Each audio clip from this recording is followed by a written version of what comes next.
মা হ্যাঁ বারো ভাত বারো ভাত এই যে রেডি করছি তুই ব খাইতে লিগা বারো লেবু দিলা লেবু তো খাবি সালাদ স্যার আজকে ইয়ে করছি হ্যাঁ তো কুচি কুচি করে কাটছি হুম কাটটা তারপরে ইসে করছি পেঁয়াজ দিয়া ও কাঁচা লঙ্কা দিয়ে দিতে পারতাম হুম হুম না ডেলি তো বড় বড় করে খাস আজকে ভাবলাম এরকম করেই দিই অটো দিব হবো হবো লাগলে নিয়ে আনিস হ্যাঁ যদি এখানে রাখছি লাগলে নিয়ে আনিস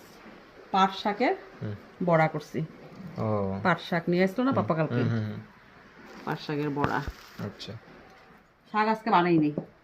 হুম মায়া নাকি রেখে কালকে পাপা ঘরে থাকবো ভোট আছে হুম তো হুম। শাকটা দুপুরবেলা খাইলে ভালো হইব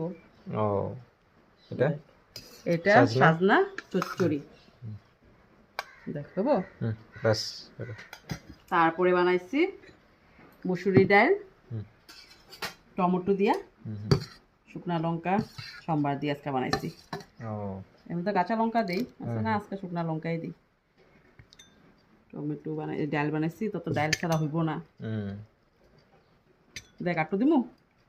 ডাইল হইব হ্যাঁ ও হুম তারপরে বানাইছি মেন আজকে আইটেম হুম এচুর ও এচুর নিয়ে আসছে না কালকে পাপায় হ্যাঁ হ্যাঁ একটু করছি জানো এচুরটা এত ভালো আসলো হুম হুম হুম মানে একটু ভাপাইয়া নিছি সুন্দর গলিয়া গেছে হুম আর স্বাদও হয়েছে আজকে এচুর তরকারি একটু লবণ হয়েছে কিনা দেখছি খাওয়ার লিগা হ্যাঁ হ্যাঁ খায়া দেখি বাহ বেশ স্বাদ হয়েছে তো ও নে হ্যাঁ ব্যাস খাবো হুম এটা নিয়ে আনিস হুম আর নুনটাও নিয়ে আনিস হুম